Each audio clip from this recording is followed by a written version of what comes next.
Assalamualaikum warahmatullahi wabarakatuh. We are from the group 3.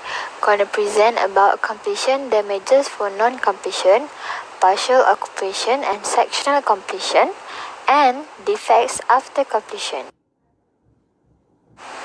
Introduction of completion. Construction completion means the construction of the building is considered complete when a certificate of completion is out. Di sini telah menerangkan bahawa sesuatu bangunan itu akan siap apabila Certificate of Completion telah dikeluarkan ataupun perakuan siap kerja. The completed work will be handed over to the employee, but the contractor is still responsible for making good defects until the issuance of Certificate of Completing Making Good Defects. Alright, dekat sini dia dah terangkan bahawa semua kerja yang dah siap kita akan pass kepada employer, tetapi kontraktor itu masih bertanggungjawab untuk making good defects sehingga Certificate of Completion Making Good Defects dikeluarkan. Okey, segala syarat dan terma tentang completing the whole construction telah tertakluk di dalam Clause 39.1 dengan menggunakan date for completion term di dalam PWD 203A Revision 1 2010. Manakala dalam PAM 2018 dia telah tertakluk di dalam kelas 21 menggunakan completion date term. Penyiapan praktikal ataupun practical completion boleh bermaksud suatu situasi penyiapan yang munasabah di mana pembinaannya mematuhi kontrak dan keadaan projek berkenaan adalah sesuai untuk digunakan dengan satu tahap keselesaan yang munasabah dan sesuai dengan tujuan projek yang itu dilaksanakan.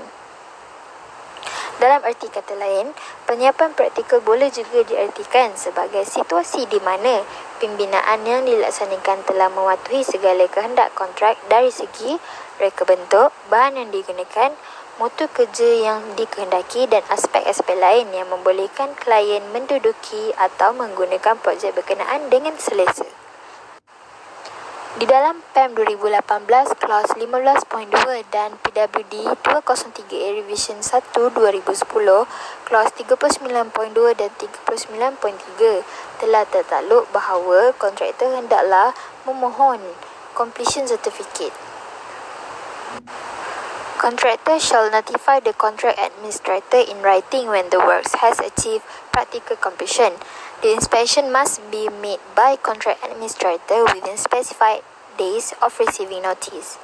And then, within 14 days of receipt such notice, CPC ataupun contractual completion date will be issued if the contract administrator has considered the works have reached practical completion. Dan defects liability period begins after practical completion is certified. Di sini juga saya sertakan perbezaan antara PAM 2018 dan PWD 203A Revision 1 2010 untuk criteria of practical completion.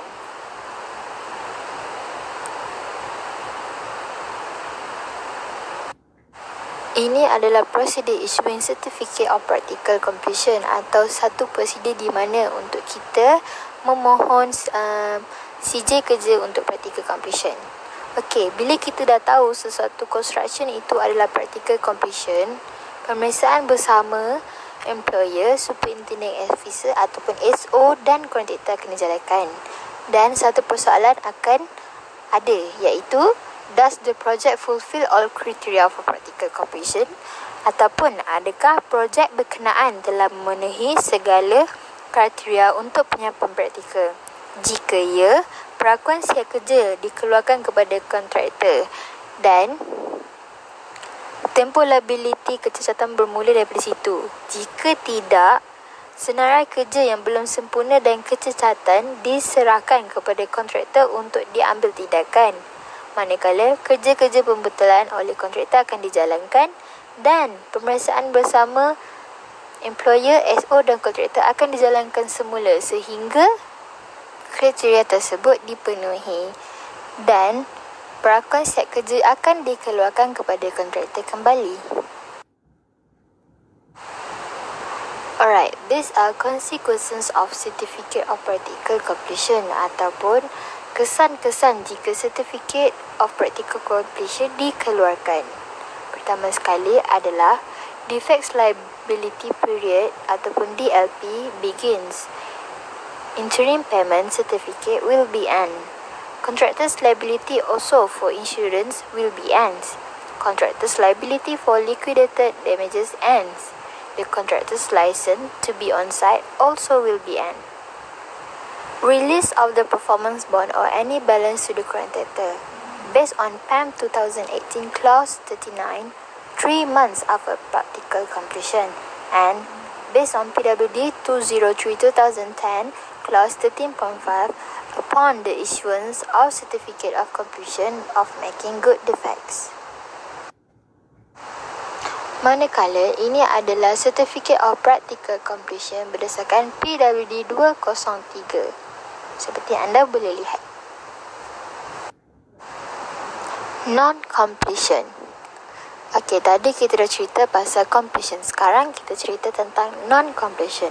Non-completion is the situation where the works do not reach practical completion within the contractual completion date, which then leads to the delay in completion of work. Senang cerita, construction tu tak siap pun dalam masa tertentu yang telah ditetapkan di dalam perjanjian mereka dan telah membawa kepada delay ataupun tambahan masa dalam penyiapan kerja tersebut. Alright, these are the effects of issuance certificate of non-completion.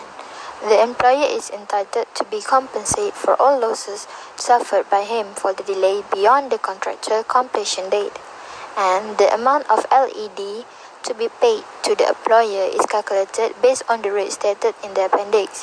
LED is meant liquidated as certain damages. Also, damages cover any period between the completion date and the date of contractual completion date CPC. Okey, di sini juga saya telah sertakan Certificate of Non-Completion based on PWD 203. The issuance of Certificate of Non-Completion adalah untuk certify benda tu yang kontraktor telah gagal untuk menyiapkan pekerjaan tersebut di dalam masa yang tertentu.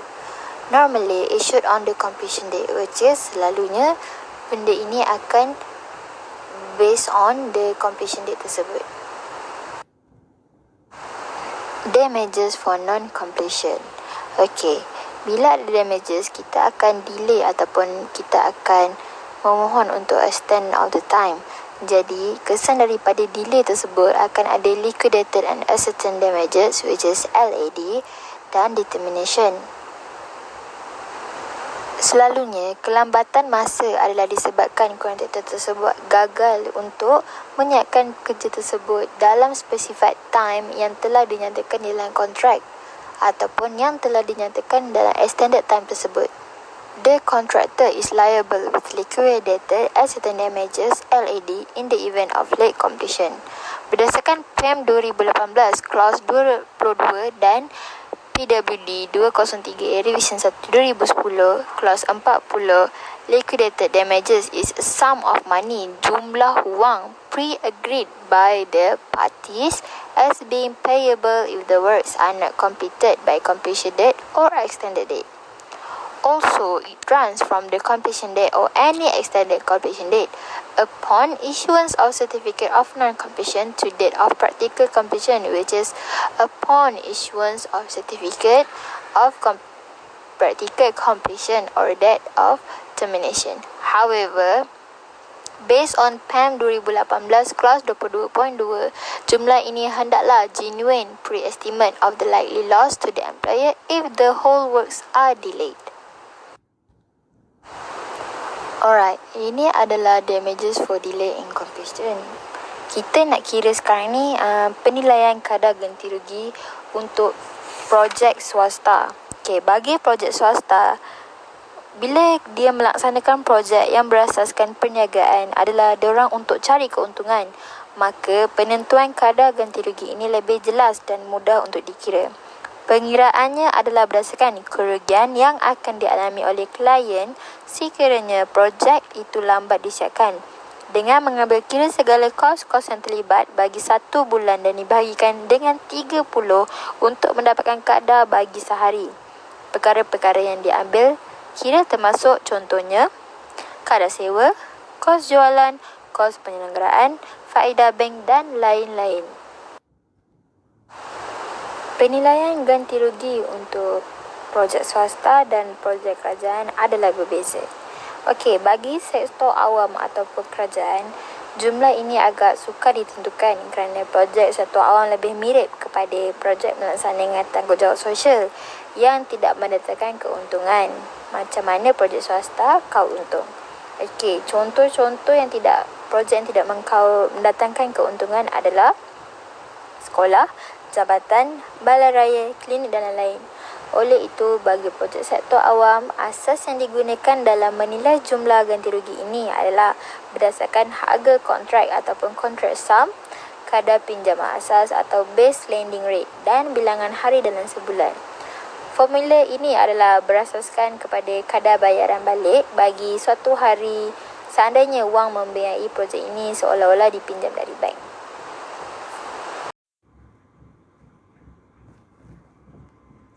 Assalamualaikum, my name is Nurul Hidayah binti Junaidi and now I would like to present my part, and which is partial occupation and sectional completion.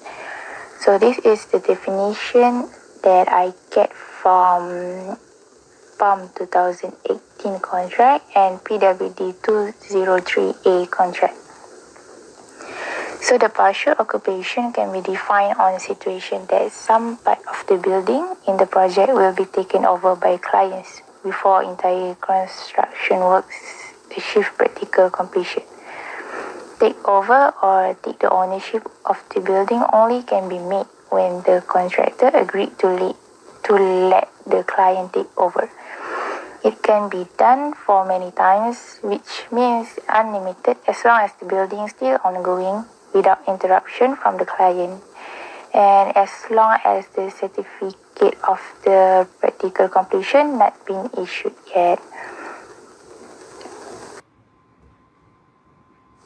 For this slide, it is benefit of partial occupation. The benefit of the partial occupation is the client can utilize the building earlier than completion date that had been agreed. Also, with this opportunity, the client can organize the building area to start the business or other work to gain the profit, even though the overall construction not complete yet.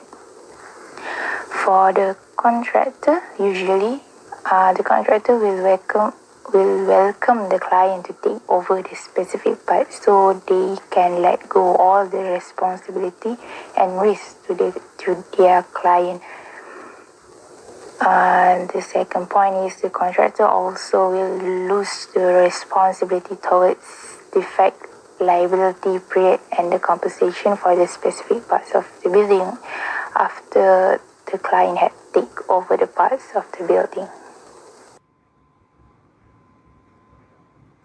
So this slide shows the list of clause of PWD 203A contract and PAM 2018 contract under partial occupation. So the first clause is certificate of partial occupation. So depends on the day that had been stated, and the client will take over the parts of the building. So in that time, the SO or the architect will issue the certificate of partial occupation.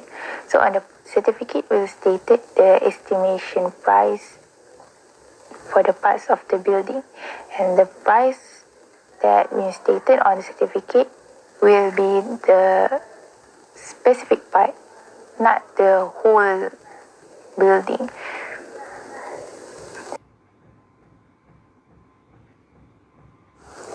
Next, it will be the defects liability period, and the defect liability period is the specific parts will be categorized as accomplished to practical completion, and the defect liability period start from the date that had been stated on certificate of partial occupation.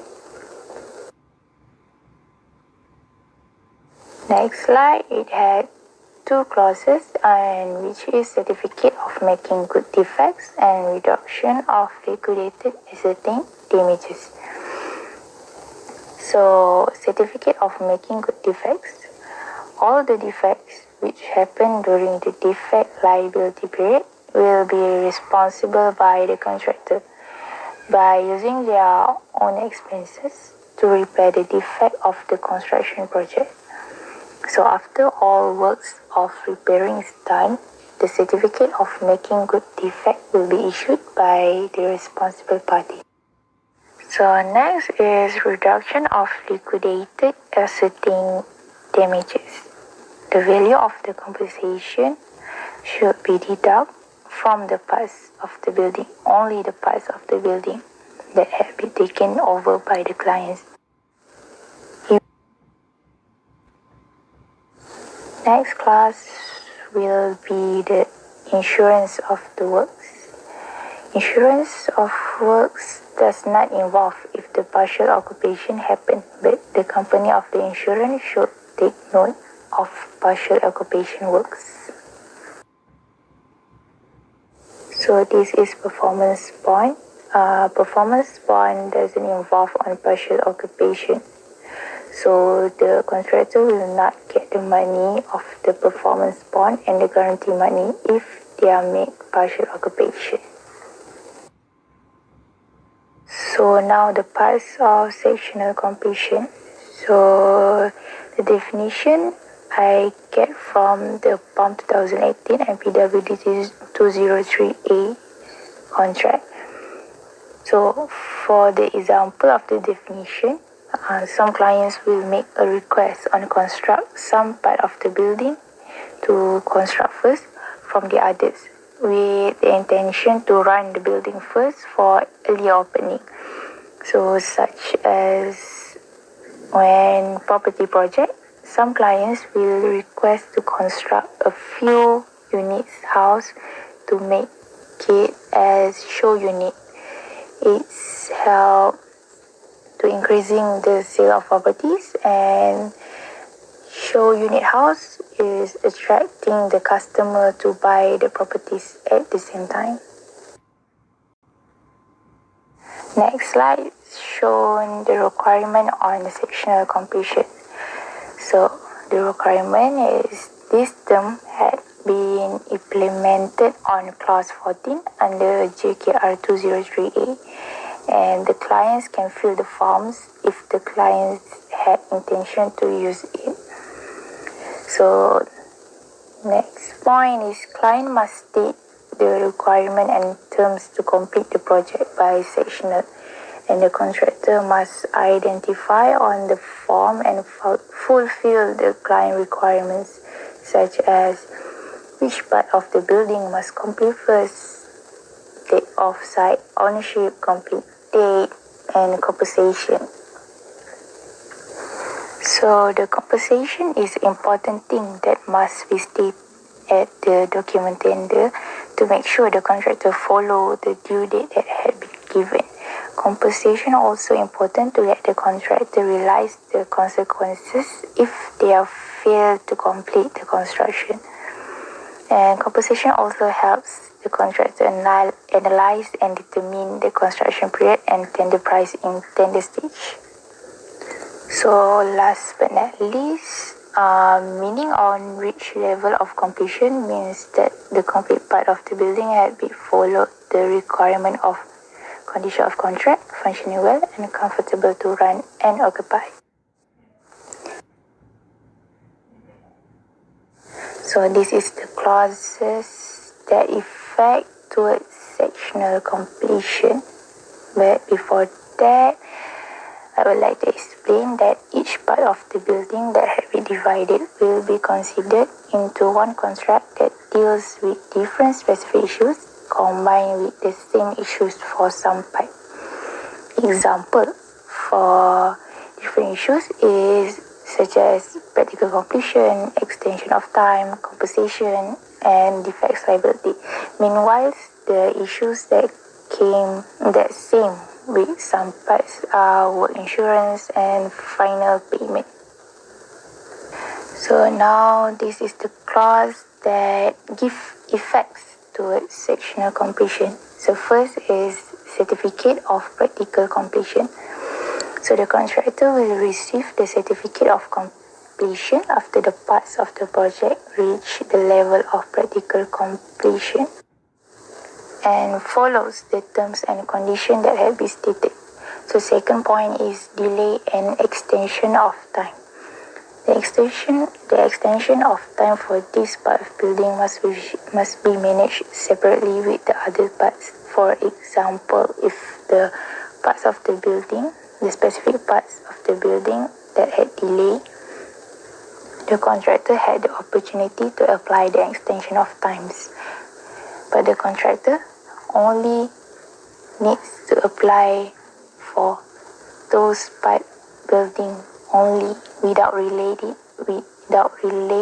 it another part of the buildings. So the third point is liquidated ascertained damages. So same terms as delay and extension of time. The compensation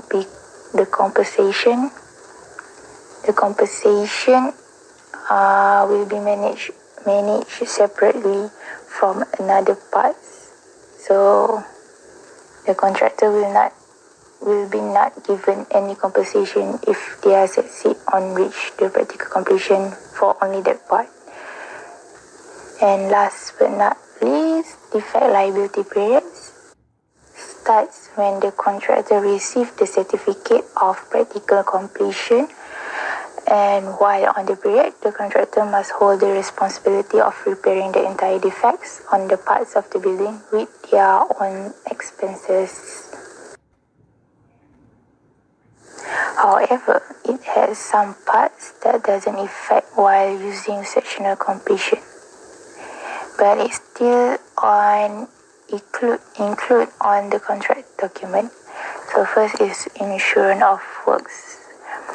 Value insurance had been included on the early stage and had been total on the total contract sum. So when the certificate of the completion had been issued on the specific parts of the building, only the risk on that specific parts are being given to client without changes any terms in policy or any deduction to any payment on early stage. So the second point is performance bond. Performance bond also include on preliminary works on early stage, so it doesn't need any action if the client use sectional completion. So the last point is final certificate. Final certificate only needs to be issued for overall construction project, doesn't need to issued for only part of the building. So the conclusion for my part, I would like to state the differences between partial occupation and sectional completion.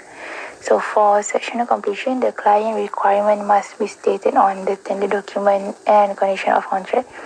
Meanwhile, for partial occupation, is an unplanned situation happens on the early stage, and it's happened due to the way of the contractor works, which helps the building complete earlier than due date that had been stated. So that's all from me. Thank you. Defect after completion. Defect in any construction works are common issues from small project into a large-scale mega project due to something impossible to avoid because of human negligence or natural disaster.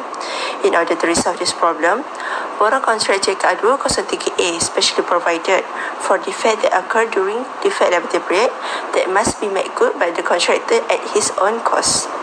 This allegation actually allows the contractor to make good any defect to comply with the requirement of contract.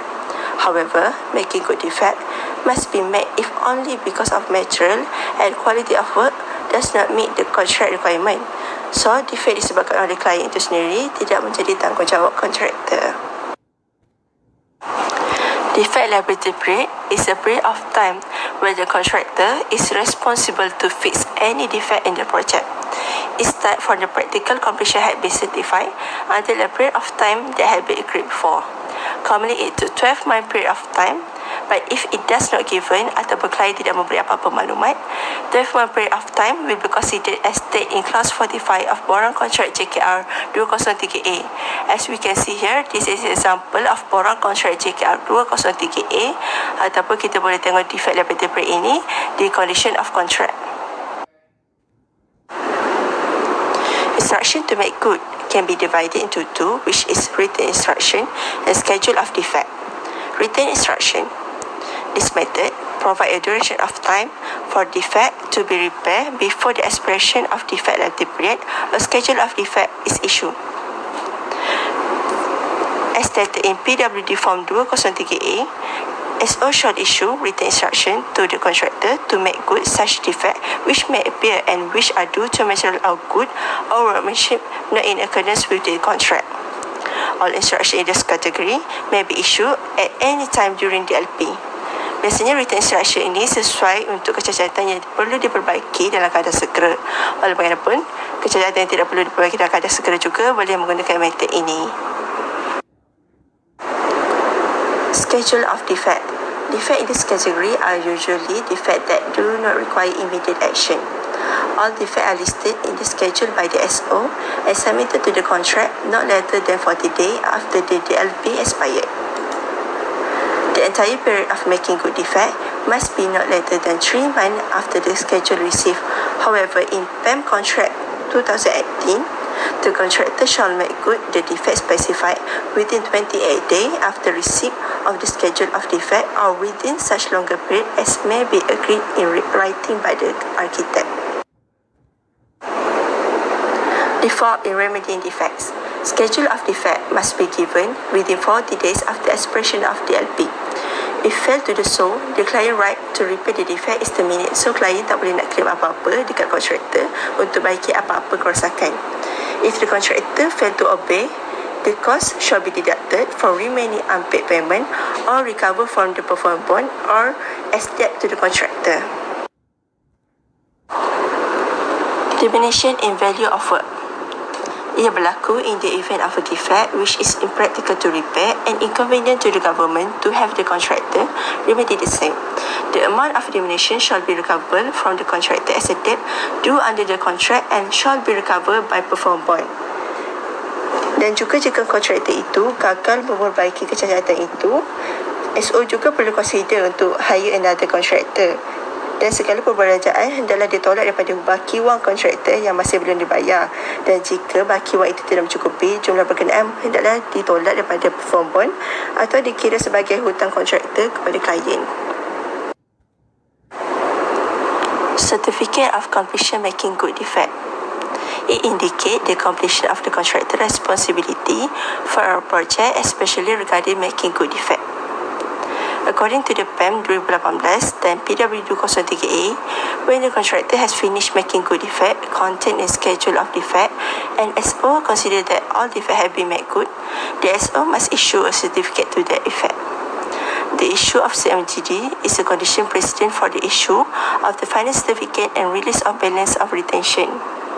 Dalam arti kata lain, perakuan ini sangat penting kerana ia menjadi syarat utama sebelum perakuan muktamad dikeluarkan bagi memberikan kontraktor mendapat bayaran terakhir. So here is the example of certificate of completion making good defect. In conclusion, CMGD ini memberi kesan dan menunjukkan bahawa period of making good defect telah berakhir, release of second half of retention percentage, then SO has no power to issue any other instruction but can adjust any further certificate. So that's all from our group. Thank you.